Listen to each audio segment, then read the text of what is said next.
味方です。今日もみんなで一緒にアニメ楽しんでいこうね。ということで今日はヒロアカの続きをできるだけ多く見ていきたいと思います。それでは、スタート。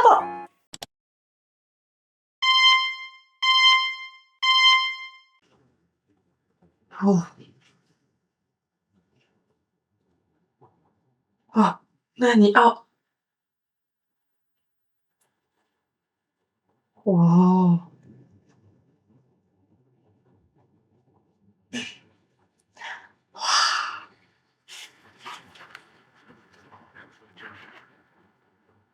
はははは。う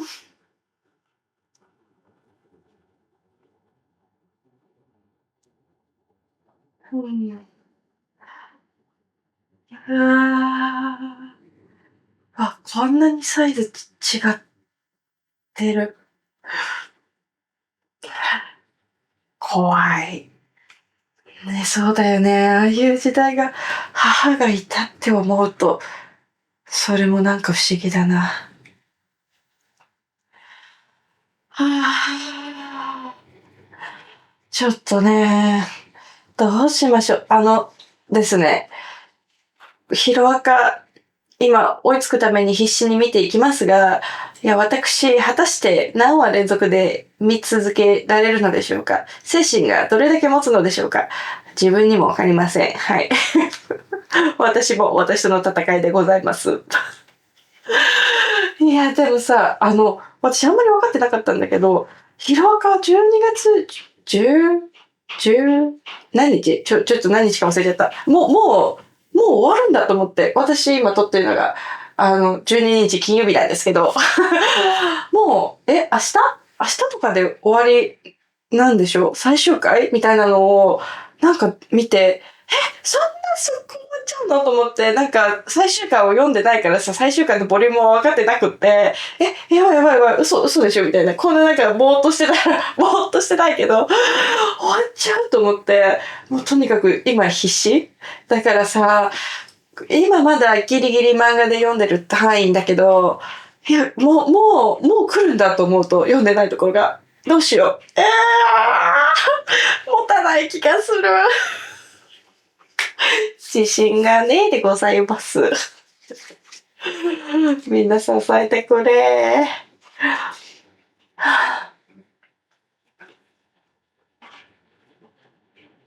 うん。発酵する赤子ね。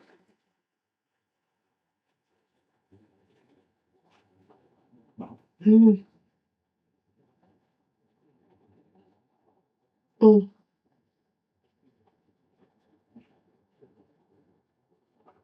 うん。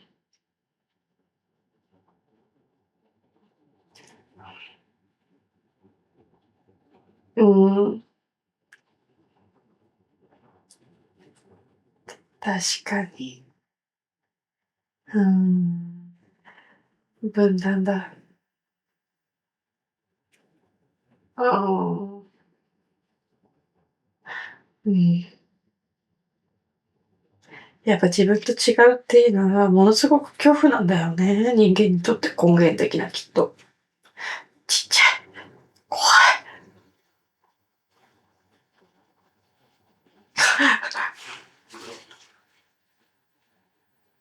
ああ、怖いよ。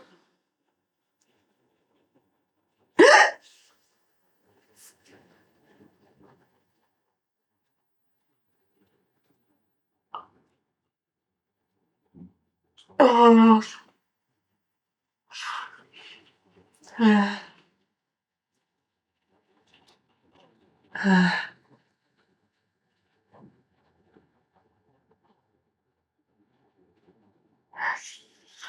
シュー。うーん。おお。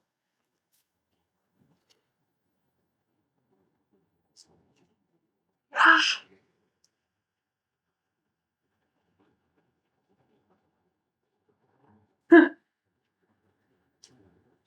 あ。うーん。うん、うん、うーん。やだ。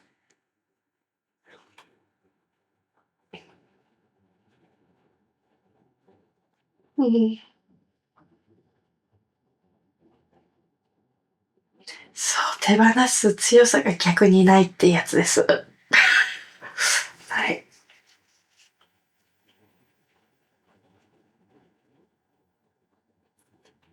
うん。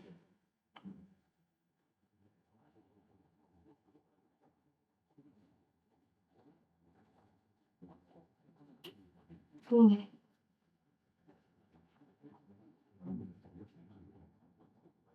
うん。うんうん。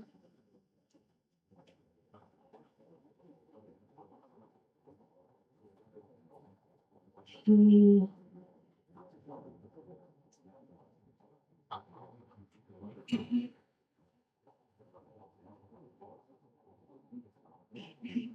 ん。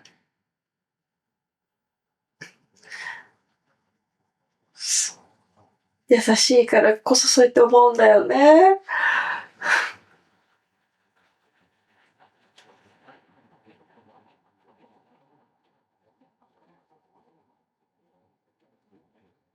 ああ。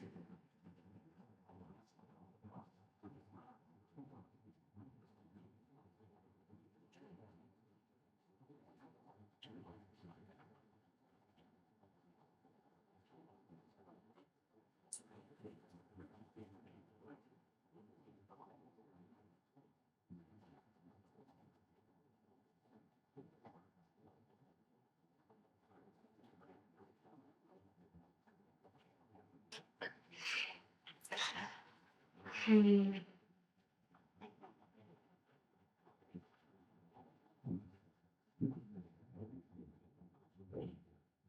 うん。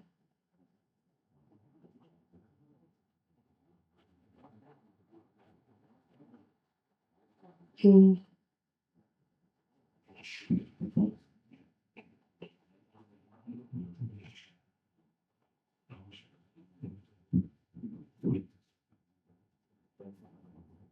うわぁ、象徴。うん。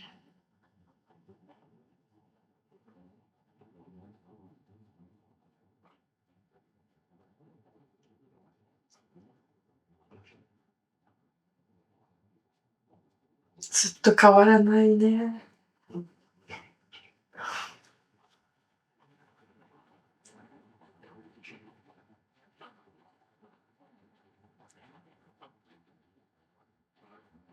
うん。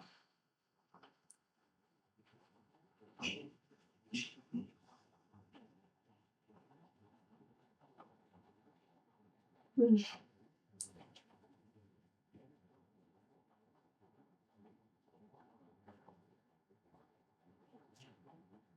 や、うん。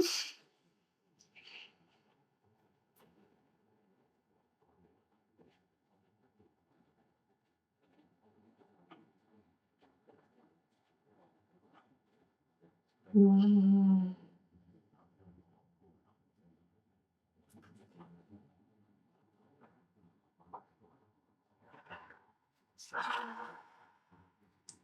本当に見れば見るほどわかんない。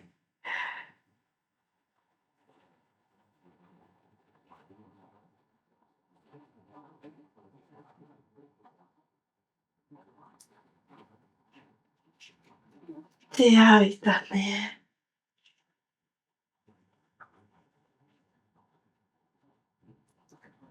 うん。本当に一方的で執着で。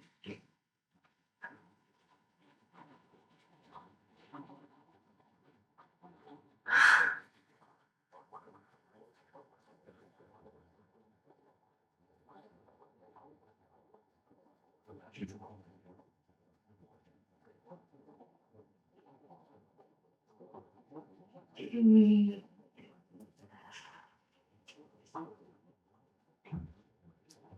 うーん。見えてる世界が全然違うよね。ほんとに、オールフォーワンん？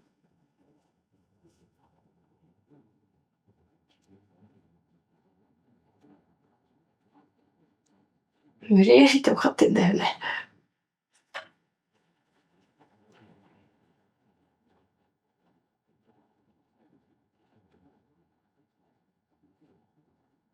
うん。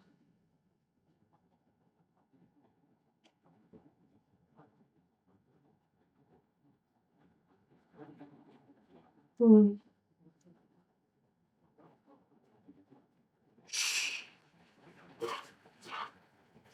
うん。うんうんうん。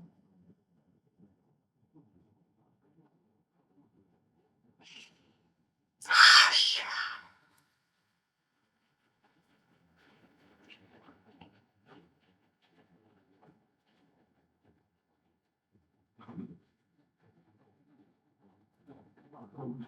うん。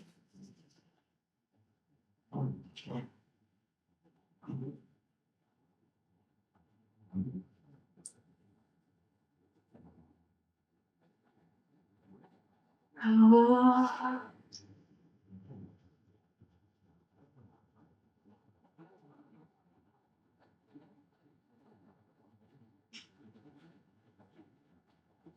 うん。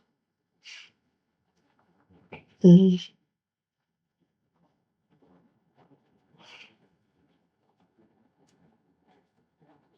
うん。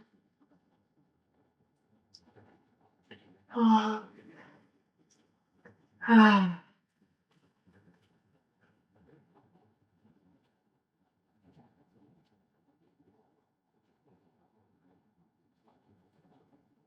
うーん。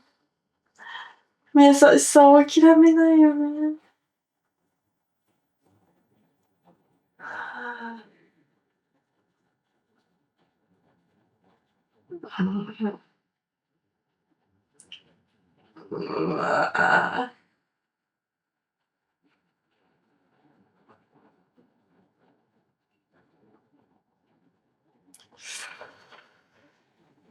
はあ。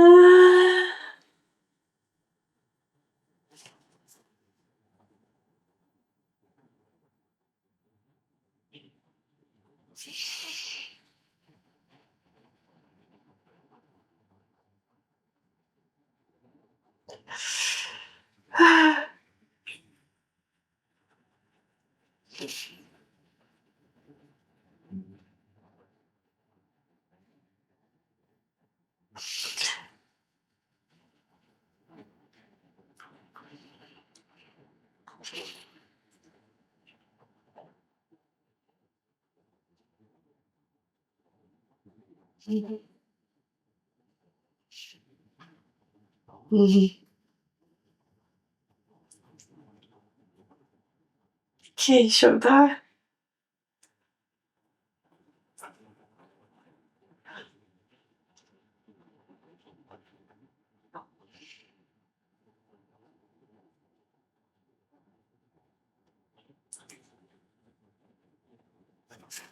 うん。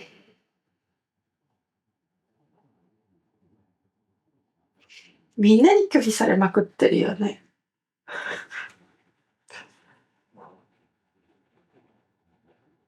うーん。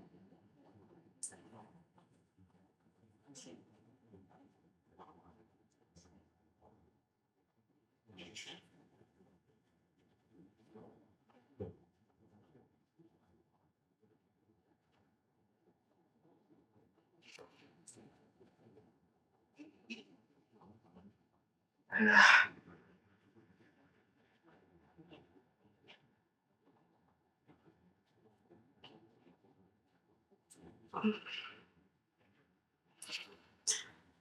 はあ。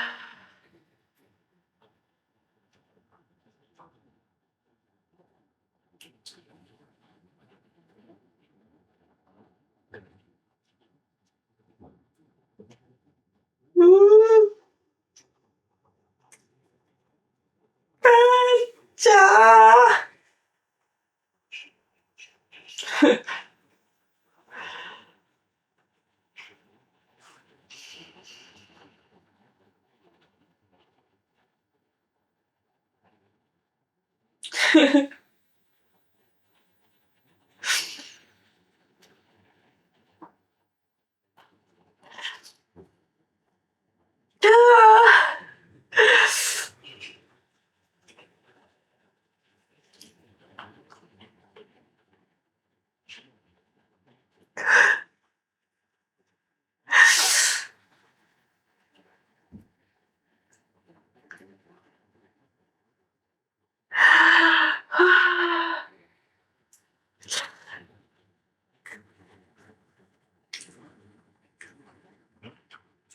鬼みたい。うーん。は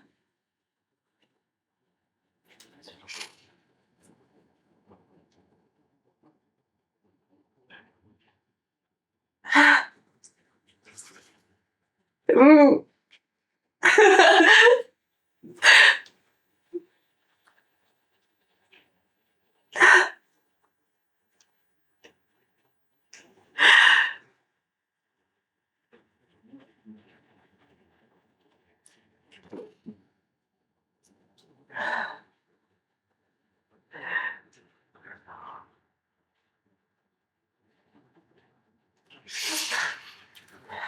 いつまで言うんだ、それを。は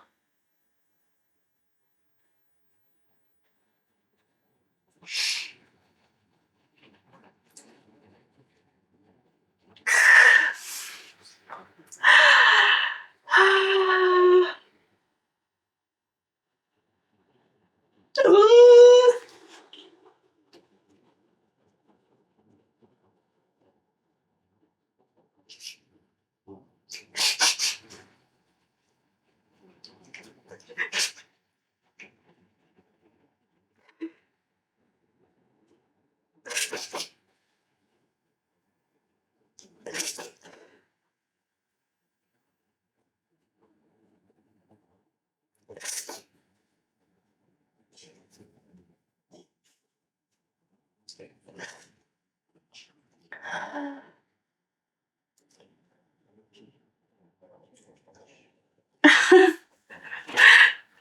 ねえ。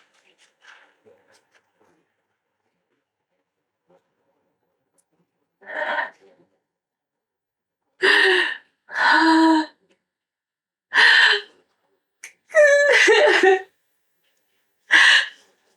支えが。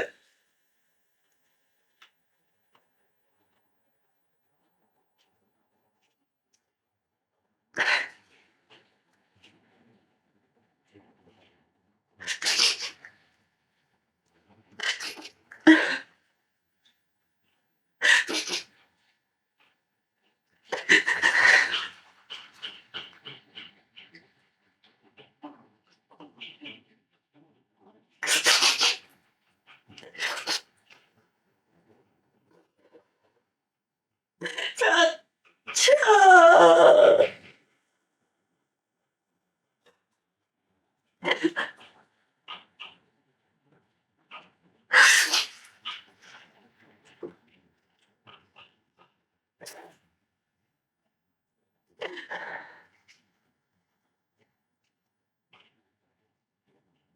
うー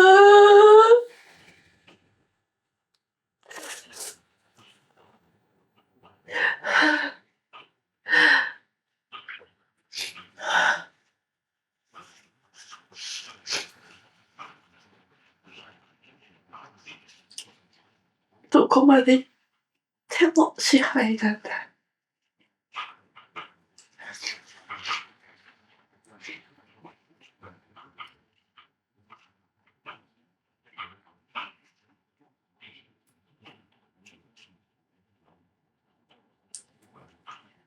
うん。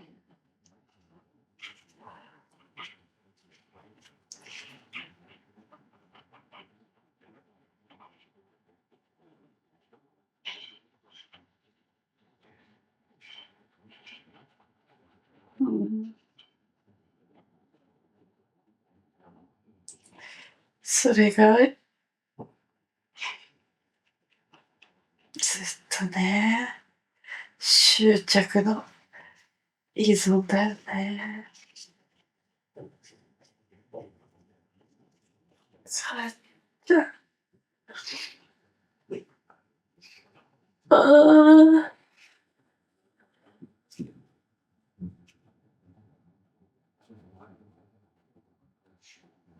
あっちゃ、ああ、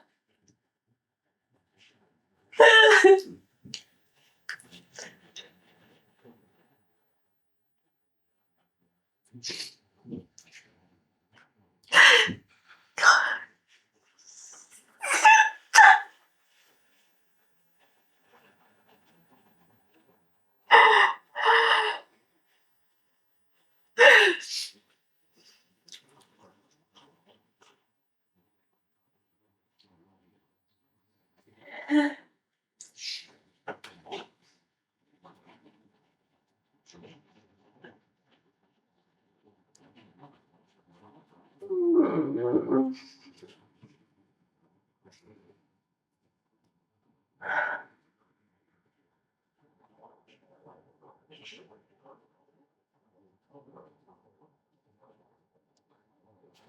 奥さん、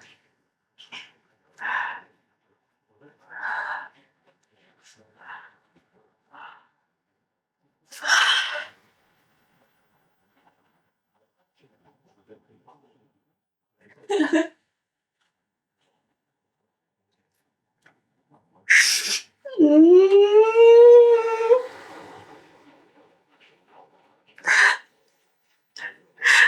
とにかっこよくなったよね。ちょっと待って。ダメだ、ちょっと待ってね。クレジット、クレジット。ああ、ああ、もう、なんか、全然喋ってなかったね。ひかちゃんは本当に強くなったよね。本当にかっこよくなった。技術が強くなったんじゃないの。本当に。一人の人として、本当に強くなった。ちょっとなんか、オールフォーワンに似たようなとこあったというか、なんか、自分がっていう我の強さみたいなものがちょっと似てたけど、母ちゃんは正しくって言っていいのかわかんない。この言葉が合ってるかどうかわかんないけど、自分の力の使い方っていうものを優しい方向に使える人になって、本当にかっこよくなったよね。本当に。私本当全然最初めちゃめちゃ嫌いっていうか、もう嫌いもないぐらいなんかかっちゃんっていうキャラクターなんか、はぁみたいな感じだったから。もう嫌いも本当に越してた。なんか、いや、なんかね、理解ができないの。そう、さっきも言おうと思ってたんだけど、オールフォーワンって一生なんか理解ができないの。だからね、本当にわかんないんだ。なんかね。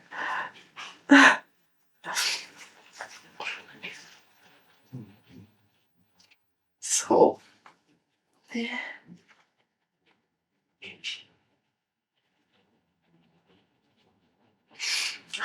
いや、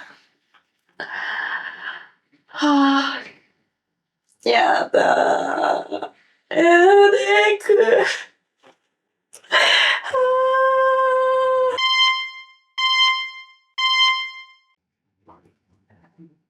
はあ、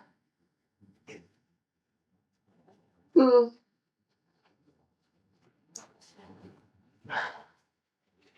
あ、ミルコ。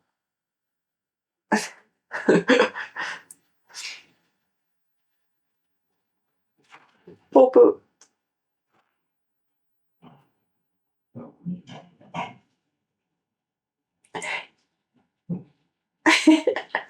優しいね。うん。うん。うん。脳筋好き。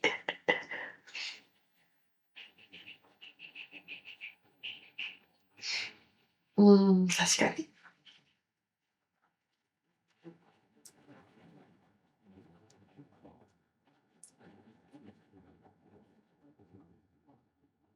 うん。確かに。うん。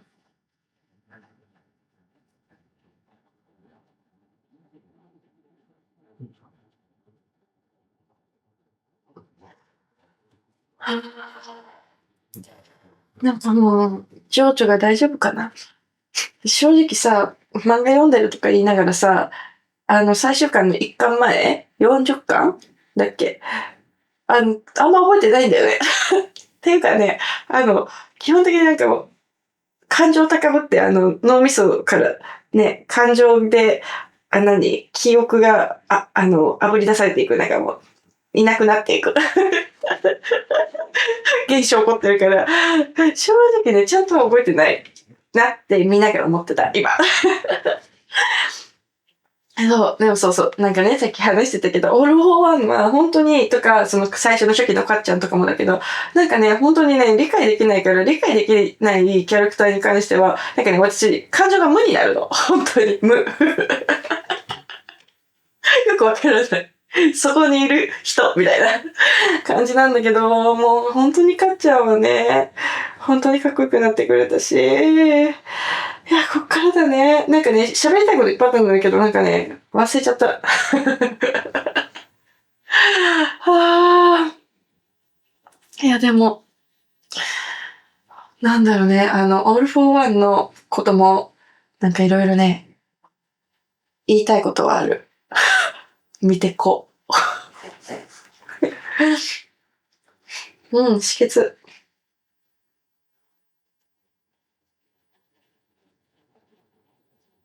ああ、土地って大事だもんね。もうやめてー。本当に。ママの気持ちになっちゃうから、私。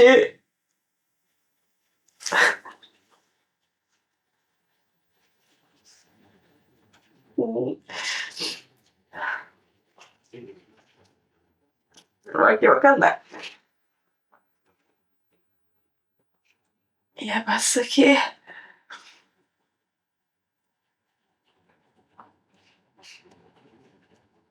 ーん。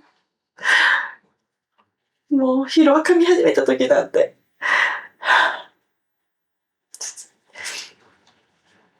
ママに感情になんかしなかったのに。あ、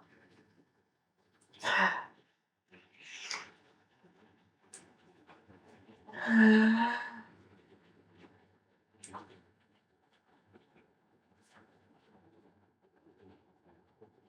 うーん。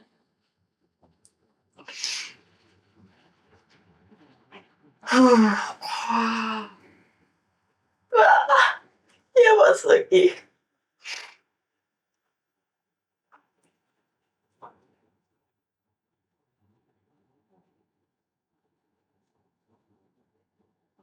うーん。鼻水が。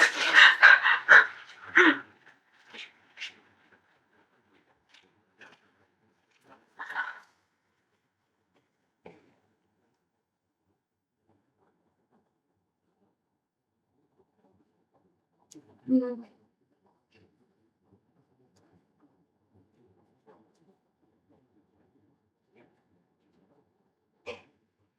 うん。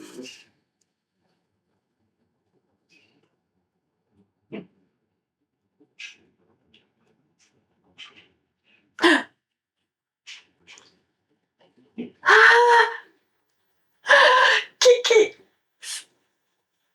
うーん。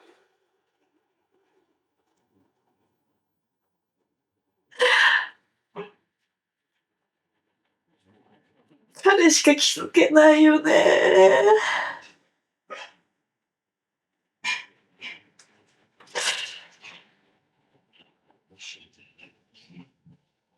うわ。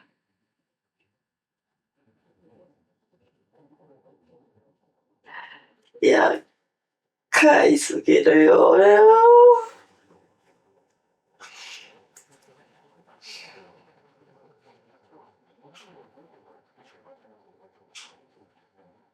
うん。はあ。うん、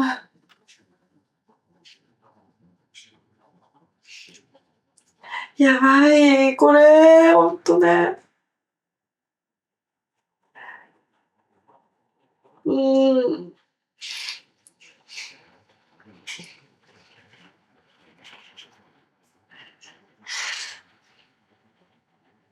ええ、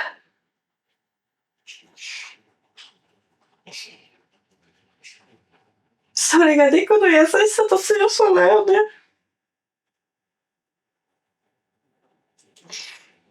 うーん。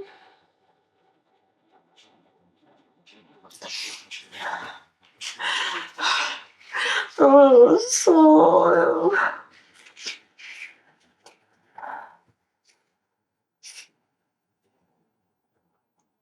うん。うん。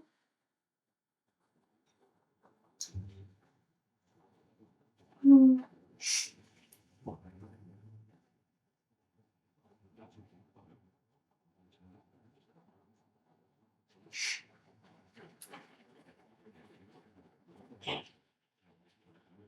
はあ。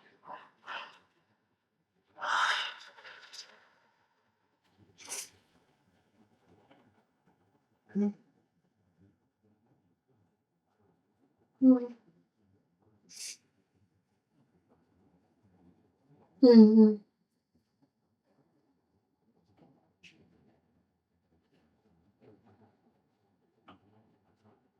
うーん。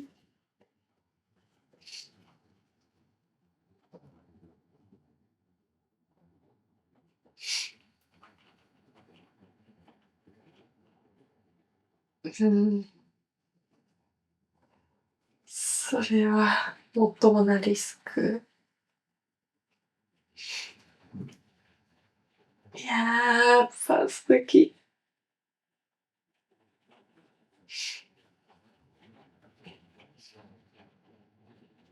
うん。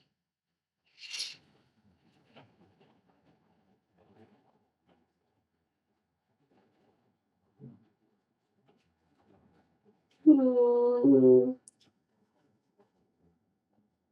ねえ、それはそういう気持ち持ってるじゃんね、戸村君。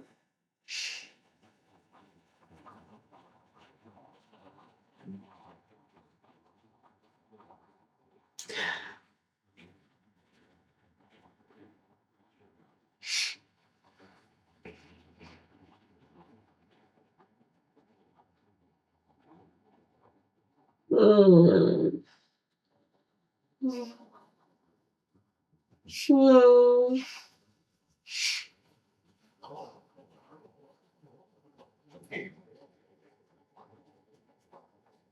うん。うーん。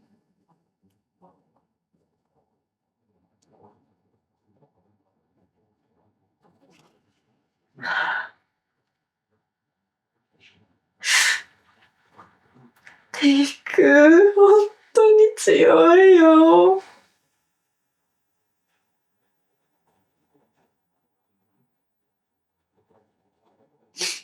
うーん。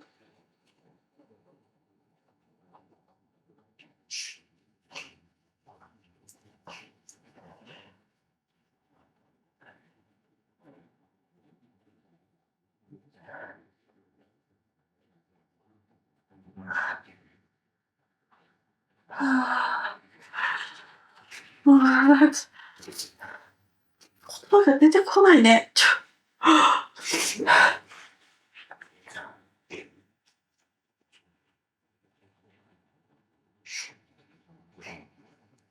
うん。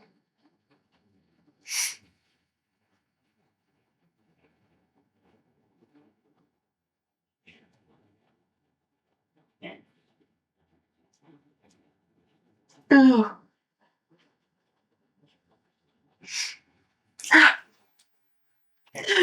うわ。いや。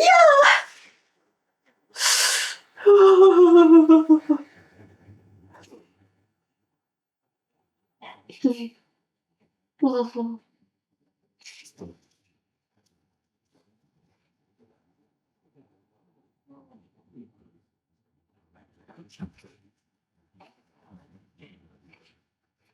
わあ。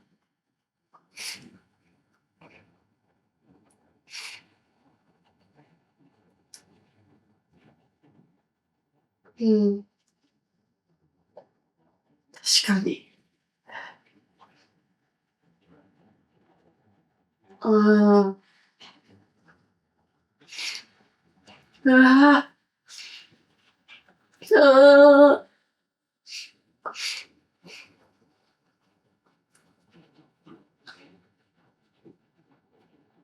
うん。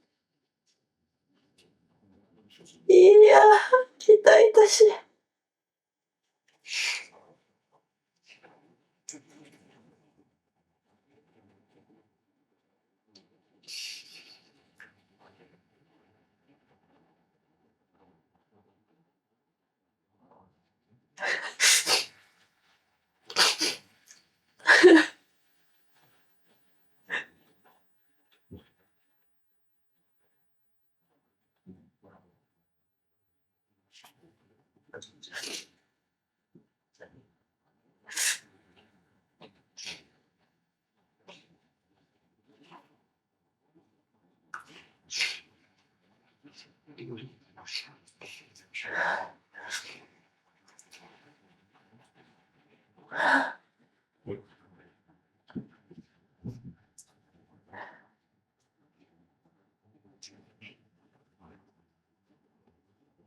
うーん。うーん。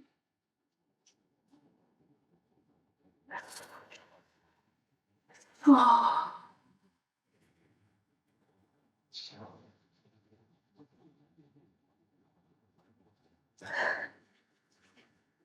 うーね。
スター。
そそうだよね。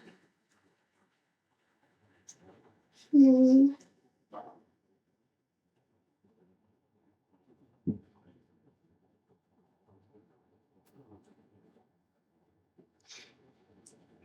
うん。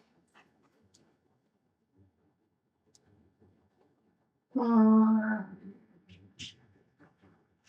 うん。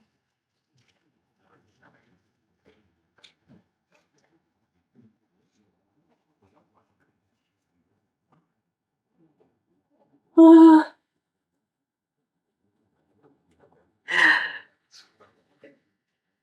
うーん。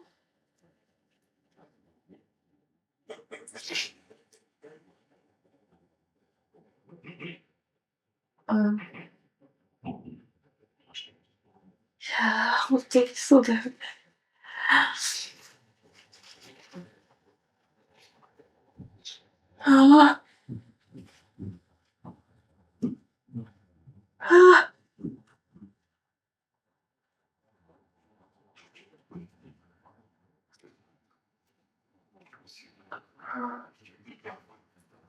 うん。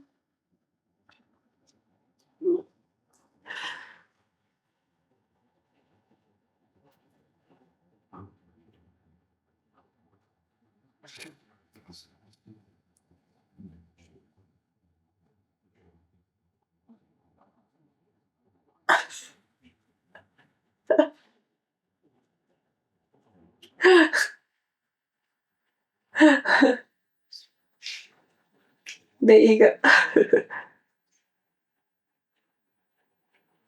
え。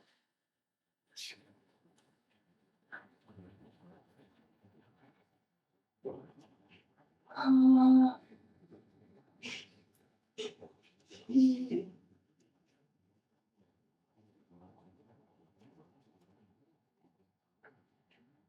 うん。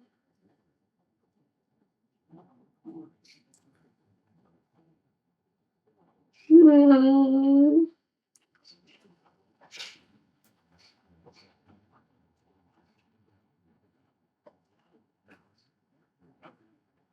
へえ。うーん。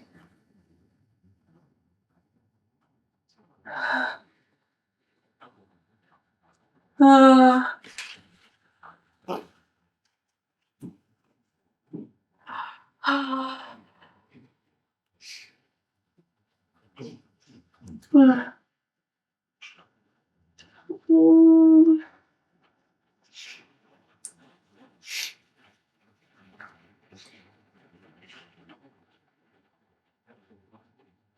ええ。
ちょっとすいません。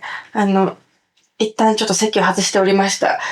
エンディング前で、ちょっと向こうに行って、戻ってきております。ちょっと、一回、鼻水とかも噛んで、参っております。あーちょっと本当に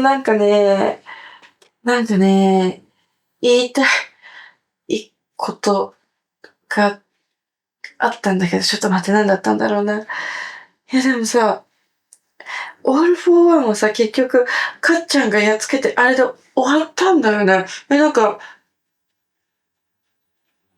本当にもう頭追いついてないかもしれない。いやでさ、デクでしょデクがさ、そう、トムラと戦って、そうそう、終わりでした。はい。デクの強さです。優しい強さ。まあ、本当にさ、お師匠がさ、志村奈々お師匠がさ、もう救いようがない人間もいるんだって言わなきゃいけないのが本当に辛いじゃんか。もうそれも辛いのにさ、それも含めて救おうとする結果に持っていこうとするデク。本当にね、理想だって言われたら本当そうだけど、いやもうやっぱそうやって生きたいよね。それが本当にかっこいいと思う。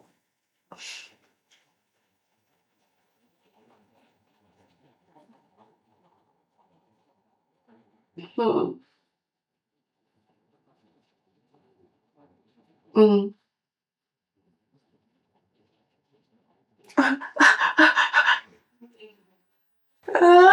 コタくん。ちょっと喋りたくなったから喋らせてもらうんだけど、もういい方もつけたままだよ。ほんともうすぐ終わる。デクが今、ワン・フォー・オールを手放せって言われて、今からどういう風にね、なるかっていうところだけどね、そういう土壇場で大きな決断を迫られる瞬間って人にはみんな時にあったりすると思うんだけど、その中でオール・フォー・ワンはずっとしがみついて執着してきてたっていうのが本当に対比としてあるんじゃないかなっていう風に思っていて、オール・フォー・ワンのこと喋りたかったって言ってたじゃんか。半分ぐらい忘れてるんだけど、承認欲求のもと、結果、ああいう風になってしまったっていうことだと思うし、見てほしいっていう当たり前のね、人として持ち得る気持ちなんだけど、それをうまく上手に扱えなかったから、それがどんどん増幅してきてしまって、自分の持ち合わせた強さっていうものにその思いを乗っけすぎてしまった結果があれだったっていうことでさ、オール・フォー・ワンも悲しき人だったって言われればそういう部分もあったなっていうふうに私は勝手に感じてるんだけど、オール・フォー・ワンは依存とか承認とか執着とか結構わかりやすい人に執着する形で現れてるから、対人っていうものの構図みたいなのが見えやすいというか、っていう部分があったなって思うけど、トモラくんは対人ではなく、もう本当に破壊衝動ということで、オール・フォー・ワンとかトモラくんとか、彼らみたいな人を止めなきゃいけないっていう立場になった時、どっちの方が難しいかって言われたら、確かにトモラくんの方なのかもしれないなっていうふうに思って、人に執着がある分、オール・フォー・ワンは執着されている人が折れないだったりとか、ああいう風にね、陽一さんみたいな感じで強い心のままいてくれるだとか、対抗のしようはあるけど、破壊ってね、破壊そのものを止めるのって本当に無理だよね。改めてふと思って、で、それを止めるには、やっぱ心を、精神を尽くしかないっていう、その仕組みは行動の核となる、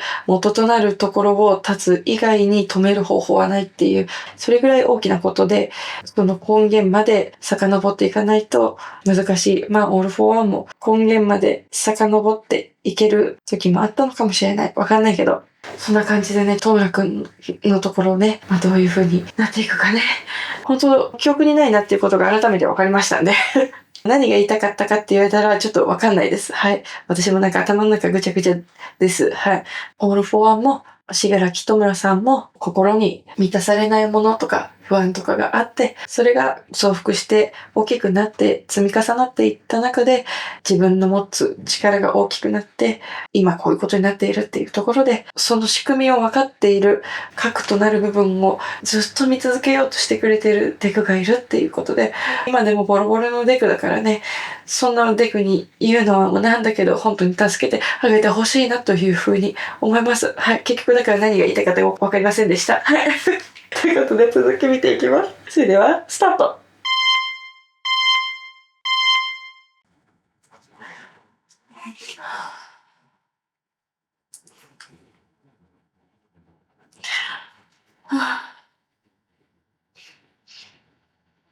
うー、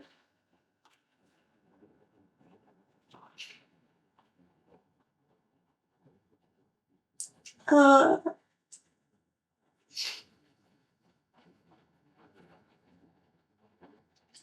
うー、あー、そう、ちょっと自己犠牲。うん。応用力。ああ、そうかも。確かに。ああ、そうだね。だから個性なくだって強く入れるってことだよね。思いの強さだけで。はあ、すごいことをずっと体現してくれてるね。デクは本当にかっこいいな。という、なんか、始まる前にまたなんか胸が熱くなりました。そうなんだよね。個性の物語だけど、無個性だとね、デクは。そんなデクが活躍するお話で、もらったワンホールはただのブーストでしかなかった。ってことで、デクはデクの強さが、もう最初からあるもんね、思いの強さ。助けなきゃっていう、純粋にまっすぐ走れてしまうあの強さ。それが結果的にデクの持ってるもので、もうずっと最初から持ってるもの、それが一番強いっていう個性じゃないんだよね。そういうことだと思う。思いの強さって言ったらなんか軽く聞こえるけど、本当にその人が最初から持ってるものが最大の武器なんだと思う。ということで、テクさん。はぁ、大丈夫かな私、本当大丈夫かな大丈夫だ。はぁ、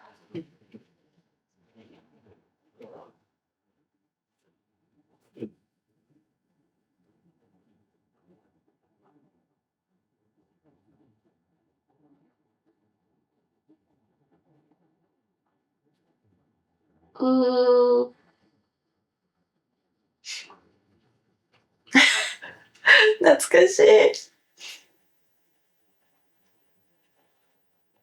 うん。優しい個性だね。うん。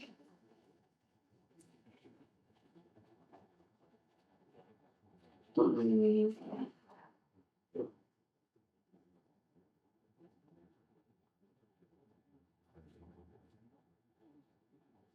うん。あ、本当だ。ああ、もうそんな、こんなボロボロでその精神状態。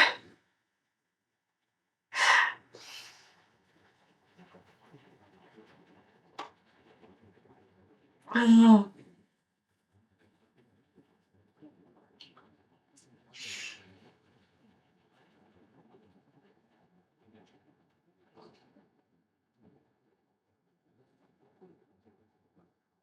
うん。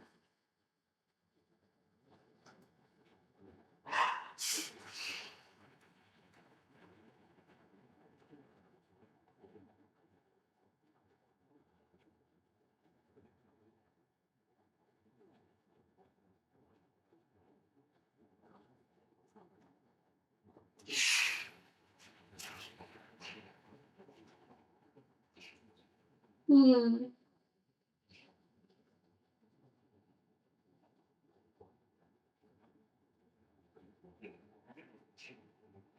うん。うわ、ふう。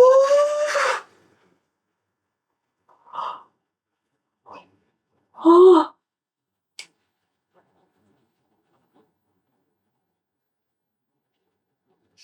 あ、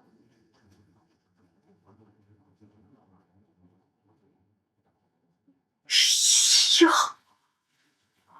なんて。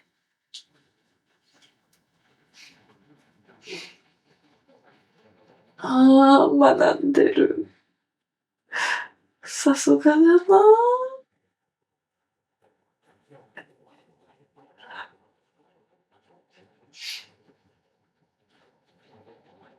ああ、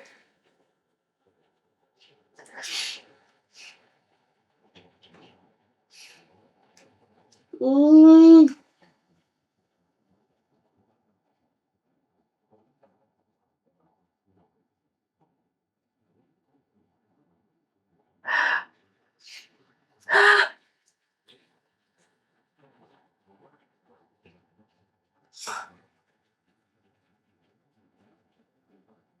ああ、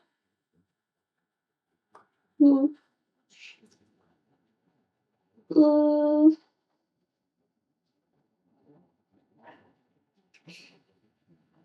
ああ、もうすごすぎる。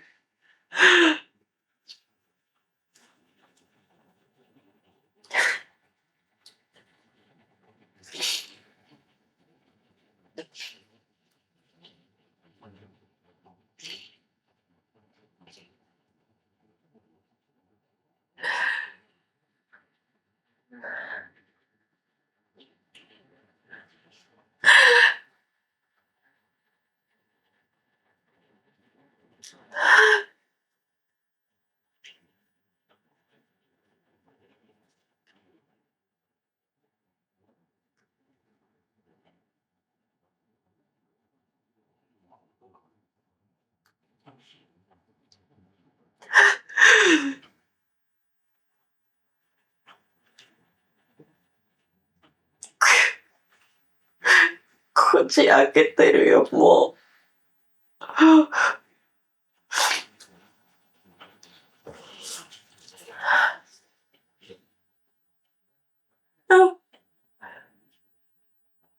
食べた食べちゃう。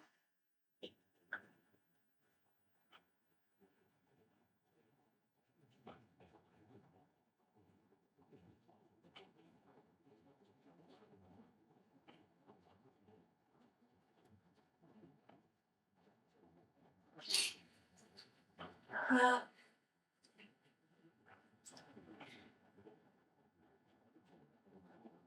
うん。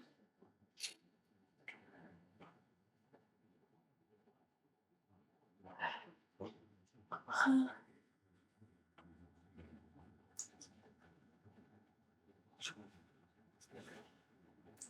あ、ああ、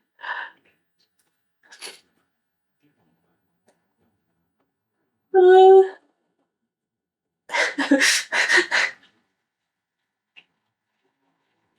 うん。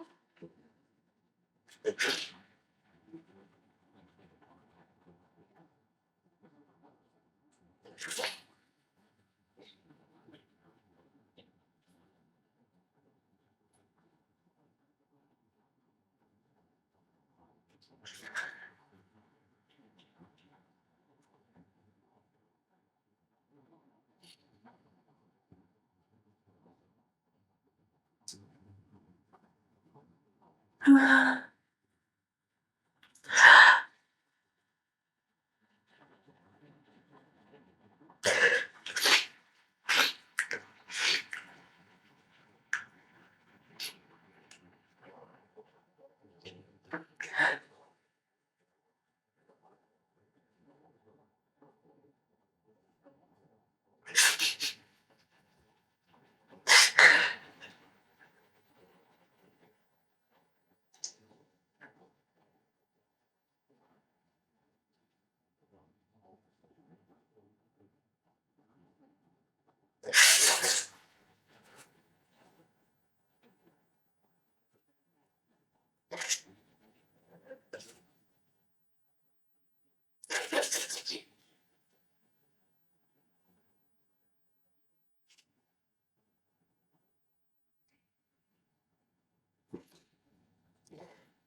うわ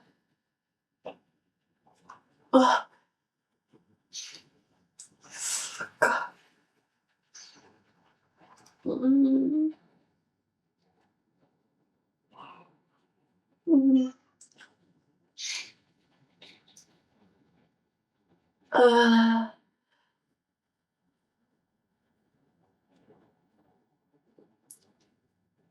いや、あ、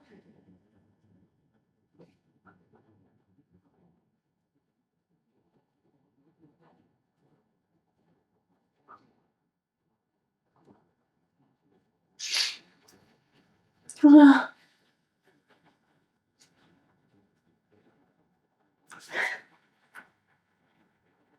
うん。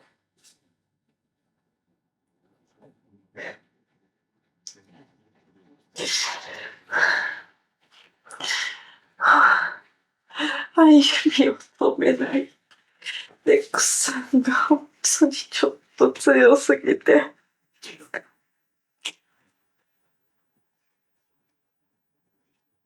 あ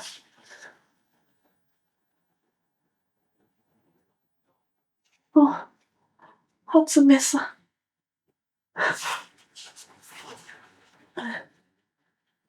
そっか、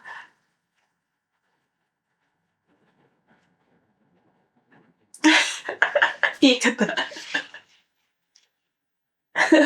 言い方。みんな応援してるね。セメントス先生何気に好きなんだよね。縁の下の力持ちっぽい感じ。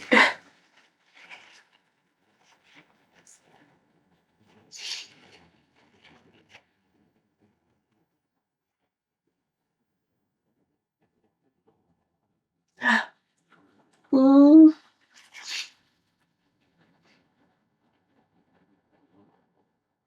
ジェットルヒーローじゃん。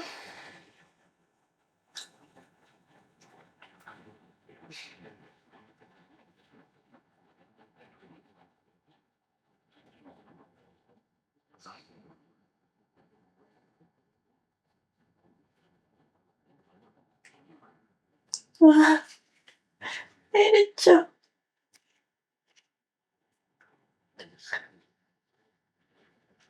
うわ、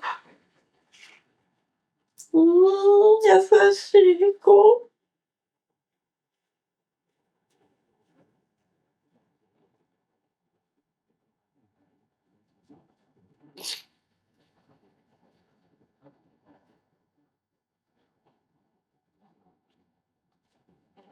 うん。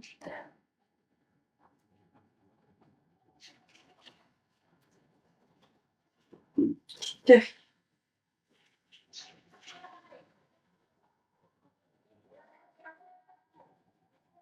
うーん。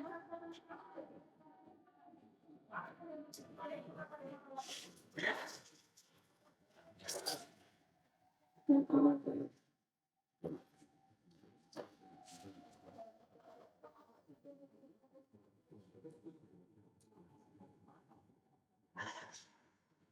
ん。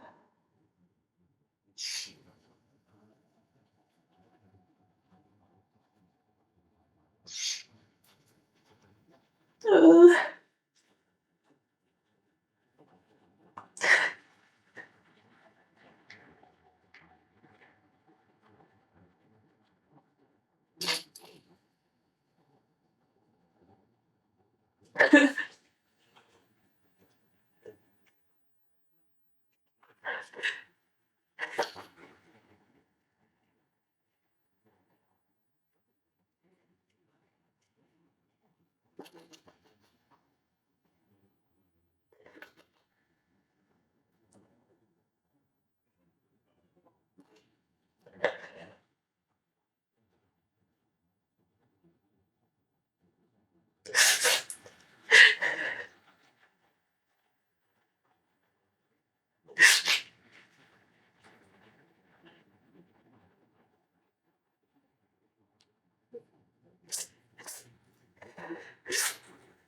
なんで背負わせてんのよ。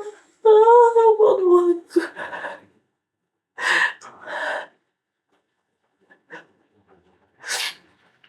使い切ったんだよね、雷くんも。うん。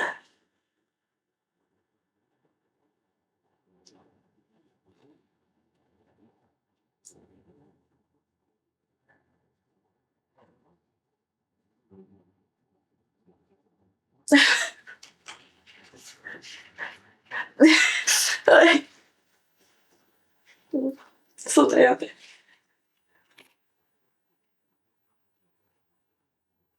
うん。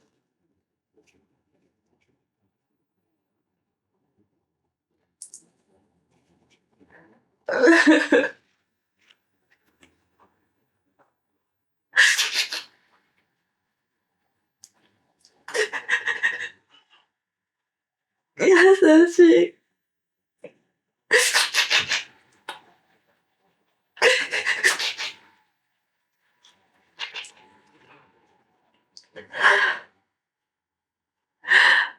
は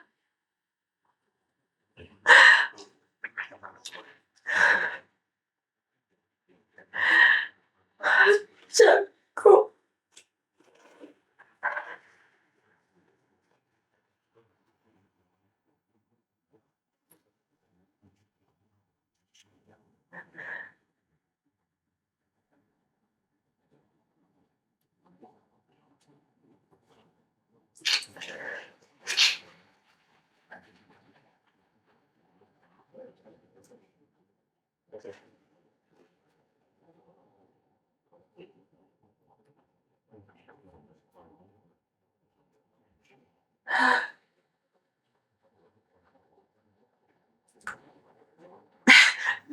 ねえ。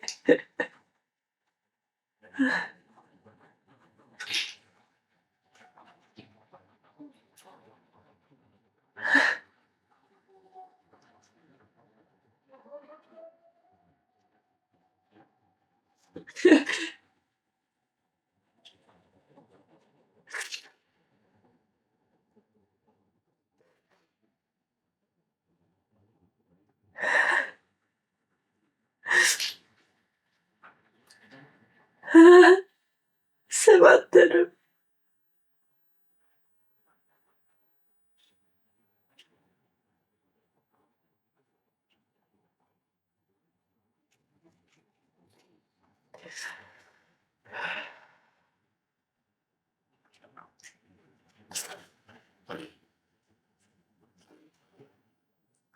あ、いった。うわ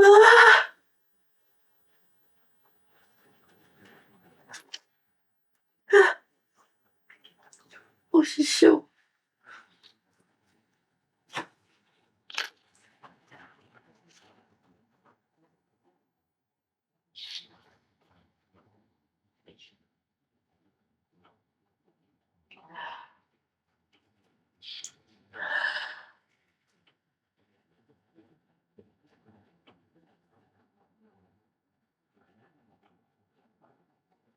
はあ。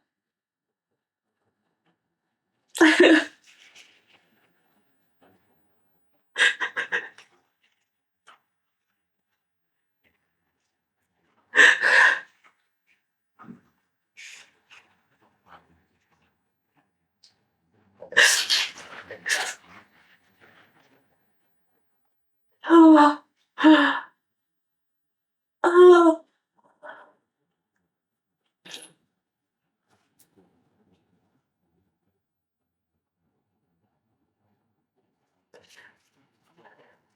鼻持ちだよね。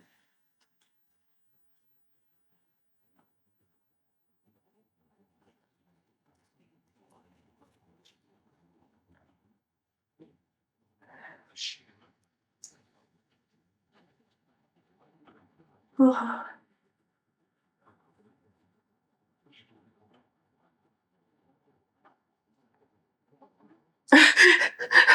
噛み合ってた。ああ。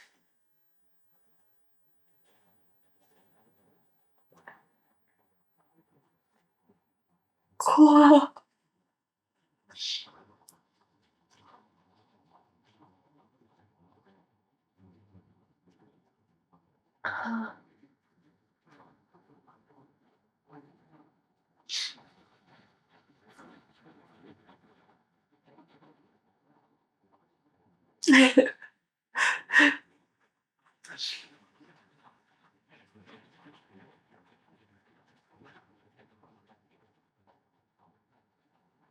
うん。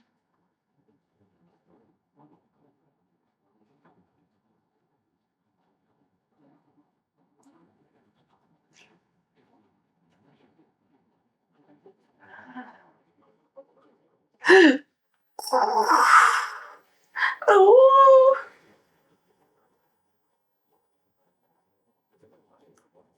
はあ。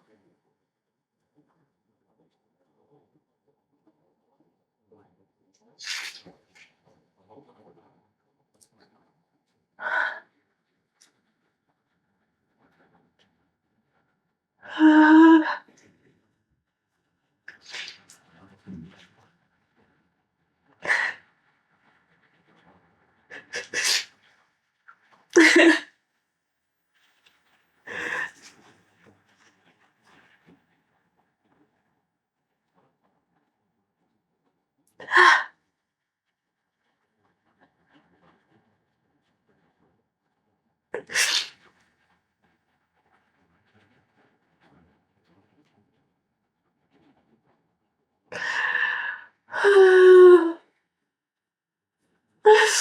はい。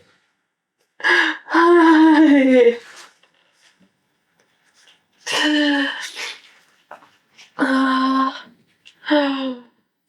ねえ、もう、ほんとにいよいよ終わるんだって感じずにはいられないですね。いやさ、ヒロアカを見始めた時なんてさ、もはや1年 A 組のみんなと変わんないっていうか、なんか、もう感情移入するのは彼ら、視点が近い分、なんかそういう感じだったような気がするんだけど、時の流れ、ね、残酷なもんで、早いもんで。もうもはやさ、彼らはまだずっと高校生だけどさ、私は大人になって母にもなってね、時が経って、それでもずっとこの作品を見続けてるっていうのも、なんか不思議なことだなって、すごいことだなと思いながらさ、その中で、やっぱりこう、母視点みたいな感じになった時に、もう本当にすごく胸が痛くなって、なんかそっちになっちゃうんだよね。だからなんか、この作品を何回もいろんな視点で楽しめてるお得な気分でもあります。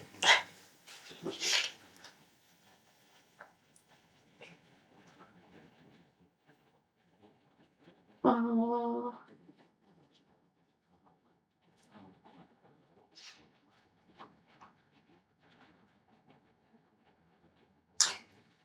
相沢君、そうだ。相沢先生どうなったんだろうじゃなくて黒霧ね。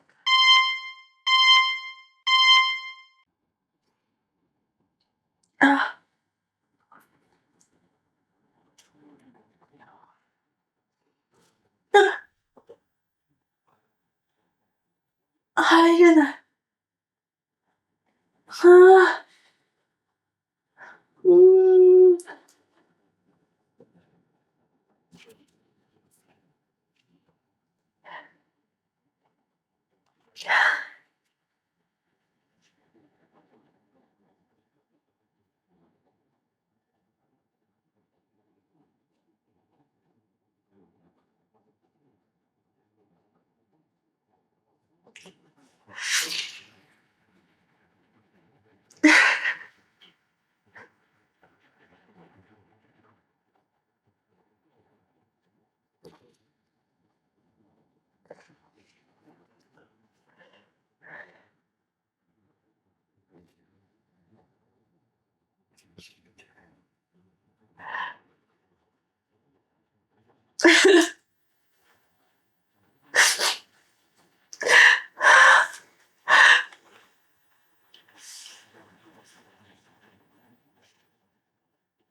いやー、もう、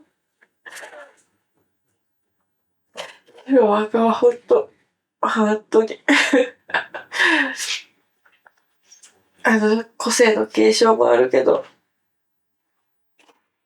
親のさ、親とか代々の家系の呪いみたいなさ、ものってさ、あるよね。ちょっとあったりする。じゃあ、癖というか、そういうものが引き継がれていくみたいな。そういうのも、なんか、継承の裏と表、明るいものと暗いもの、どちらもちゃんと描かれてるなって思うね。こういうの見せられると。はぁさ、一気に本当に4個見てんだ。やばい。多分、脳みそ終わっちゃうから。そこから多分。糖分補給しないから。死んじゃうわ。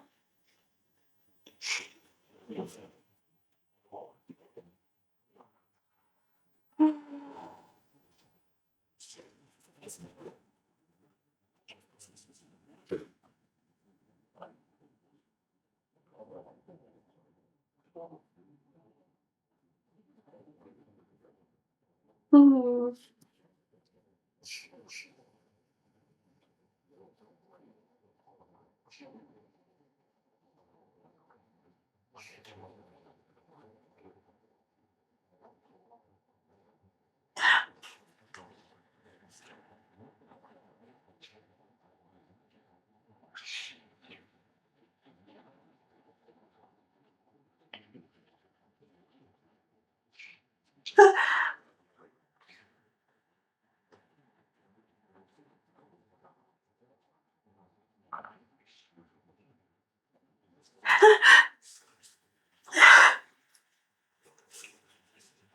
ちっちゃい頃に戻ってる。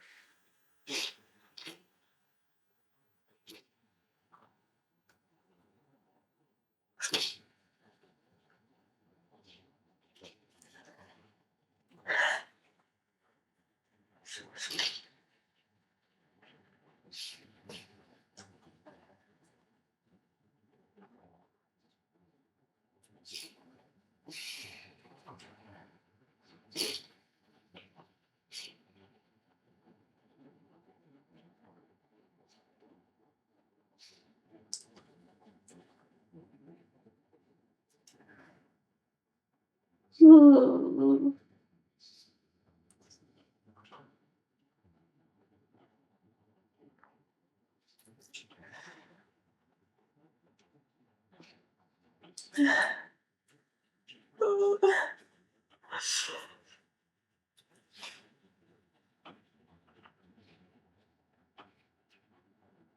うん。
おや、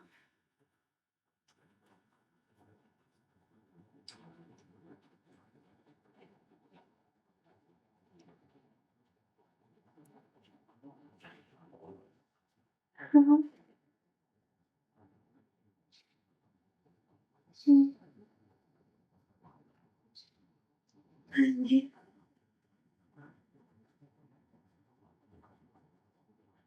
うん、みんな、見てたんだ。ああ。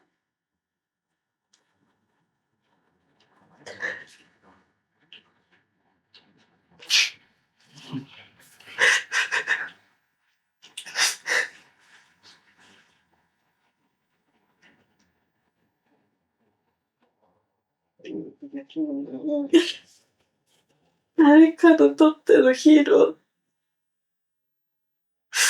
やってたんだよね。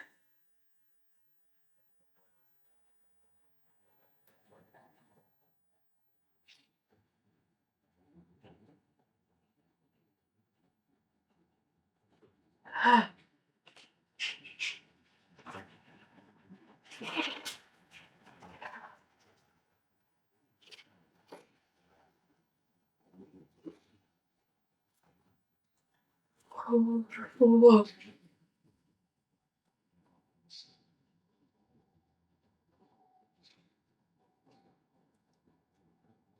ちょっと待って。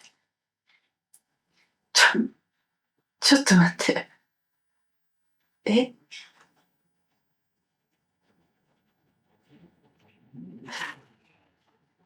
結局お前か。お前かい。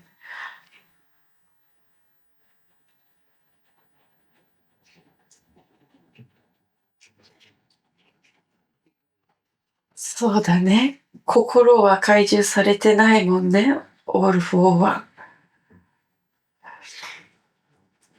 救われてないもんね。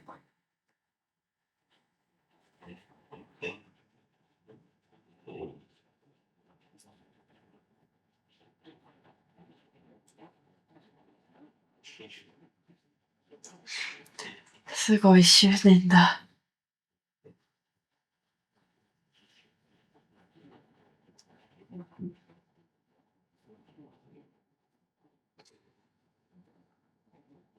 全部おこがましいんだよね。言ってることが。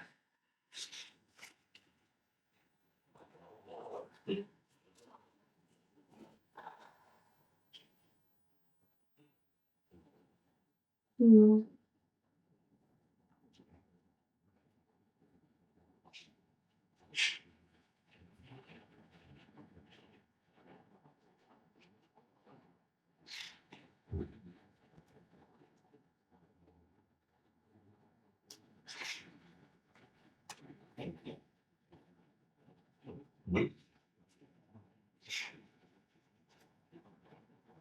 うん。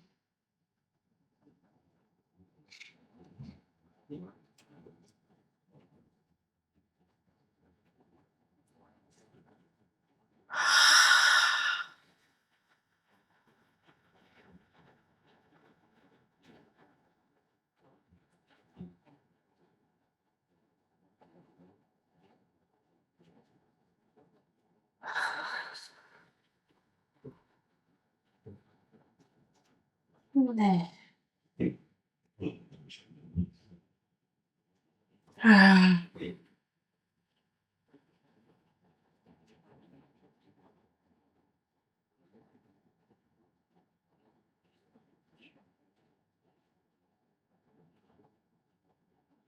ああ。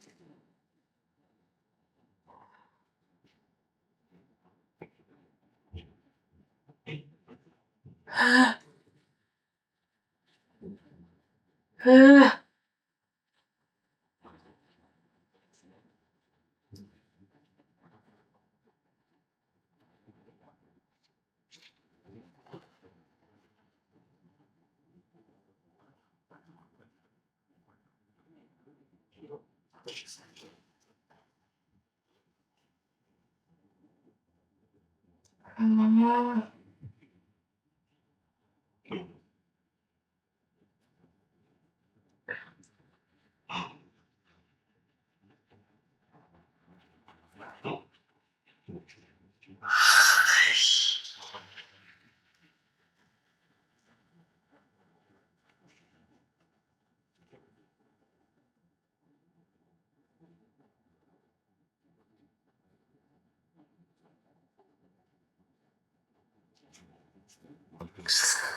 最悪。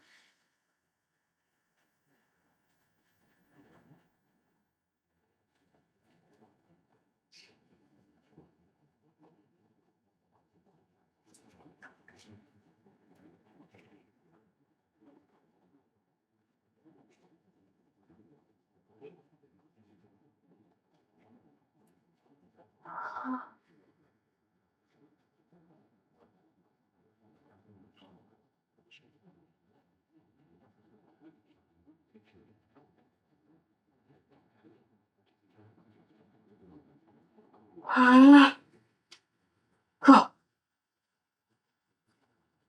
田村ちゃん。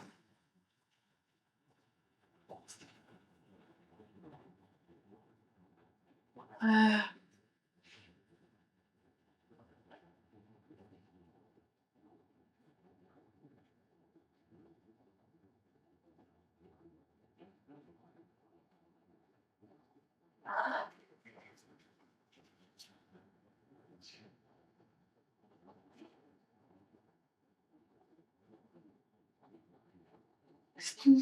あ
黒霧、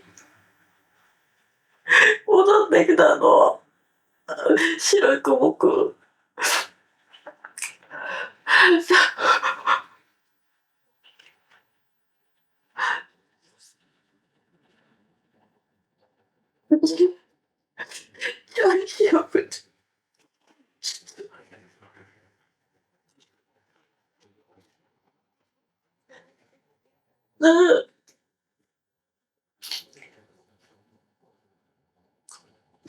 かわいい。あ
うん。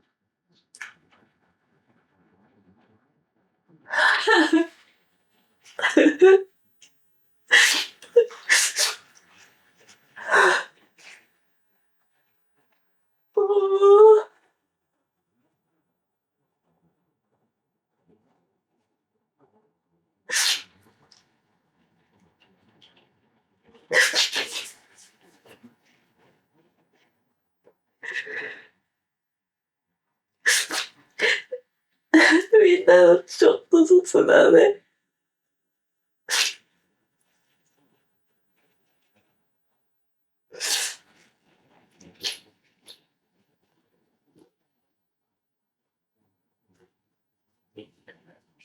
は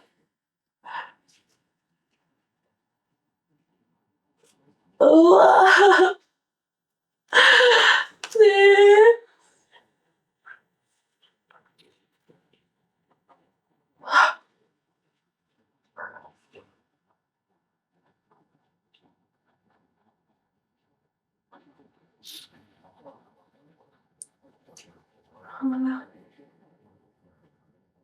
顔もなんか違うよね。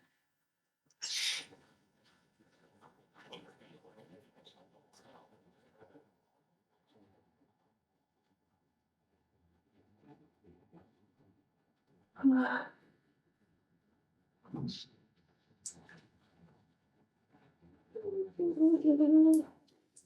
あ、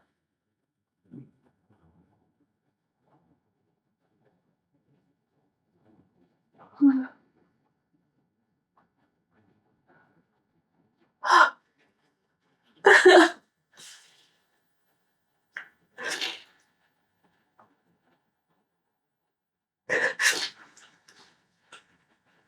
うん。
よかった。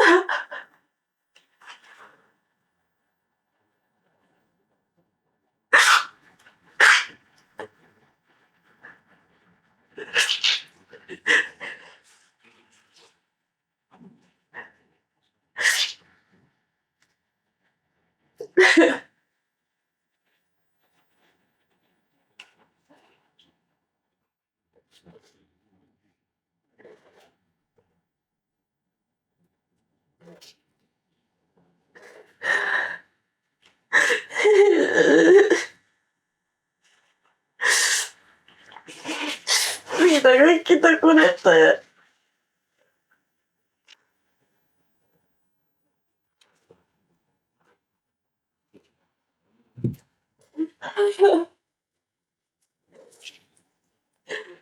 もう一年 A 組だ。そうだ。そうだった。でっこい一年 A 組だったよ。はあ、忘れた頃にやってくるよ、ヒーローたちは。みんな。はあ、雷くん言ってたもんね。信じられないってわけじゃ、心配なのは信じられないってことなのかなって言ってたもんね。そうじゃないよね。そういう時もある。そういうことも、そういうジャンルもう日本語出てこない。ダメだ。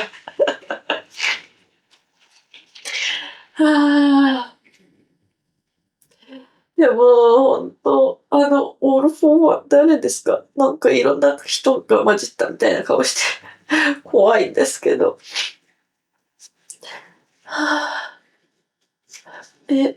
ちょっと待って。トムラどうだった？どこ行ったんだろ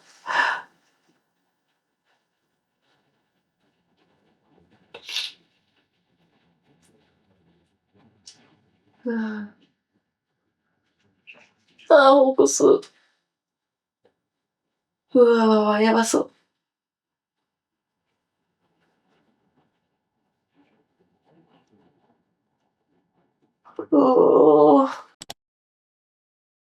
ということで、4話一気に見てまいりました。頭がいっぱいいっぱいでございます。情報が多くて言葉も出てこなくなっております。黒霧、白雲くん、どうなるんだろうって、最終話に近づいてるのにどうするんだろう、どうなったんだろうって思ってたから、こんな形で出てきて、嬉しいやらないやら、なんとも言えないけど、大きくハッピーエンドみたいにならずとも、ちょっとずつの変化があって、それが繋がって、こうしてデクを助けられたっていう、ちょっとずつが積み重なって、みんながちょっとずつ人に優しくなれたら、助けられたらが、今、それが起こってることで頑張ってたデクがやられずに済んで、本当によかった。とりあえず、マジ腕がなくなってて本当に、やばいかもって思ったけど、エリちゃんがちょっとずつで、もうでも全然ちょっとじゃないよね、本当腕が戻るなんて。ちょっとじゃなさすぎて、だいぶすぎるんだけど、言葉が出てこないです。やっぱ結局、最後に残ってんのは、オールフォーワンなんかいっていうことで、トムラは気持ちのところに入れるっていう歪みの傷があったし、その隙があった。確かにそうだなって思った。もうオールフォーワンもずっと心は叫んでるけどね。それでもあのままなのかな。オールフォーワンは悪として描かれるのか、それとも助けるべき対象として描かれるのか、そこはどっちなんだろうっていうのが今気になるところだけど、トムラが自分の意思でやってきたっていうことを全部折られちゃって消えちゃってるから、それはすごく心配。環境を整えられてそう仕向けられたとしても 100% そうなるなんてこの世の中にはないと思うから、仕向けたのは間違いなくオールフォーワンだったと思うけど、決めてその道を歩んできて、スピナーたちのヴィラン連合たち、そしてその他のくすぶってる人たちのヒーローみたいな存在であったことには間違いないと思いたいなと思いますが、いかがでしょうか。私個人としてはオールフォーワンの叫びっていうものがすごくシンプルで分かりやすくって、誰かに包まれたかった、母に見てほしかった、そこから始まってるから、母からの愛情に変わる何かっていうものをオールフォーワンの中で見つけられて、温かなもので埋められるきっかけがこれからでもあれば埋められるのかな。理想論でしょうか。赤ちゃんの頃見てくれなかったっていうところから始まってるもんね。誰かがオールフォーワンの母の代わりになれるのか、人材が見当たらないが、この後どういう風になっていくのか見届けていきたいと思います。ということで、最後まで動画をご視聴いただきありがとうございます。高評価やコメントもいつもありがとうございます。力尽きててこのヘロヘロで申し訳ございません。次の動画で最終話まで一気に見ていけたらいいなという風に思っております。追いつくつもりでございますので、一緒に楽しんでいただけると嬉しいです。終わっちゃう寂しさ悲しさもありながら、どうなっちゃうのかっていうのを見届けたい気持ちもありながら、複雑な思いでございます。はい。ということで、また次の動画でお会いしましょう。年内には出したいと思います。バイバイ。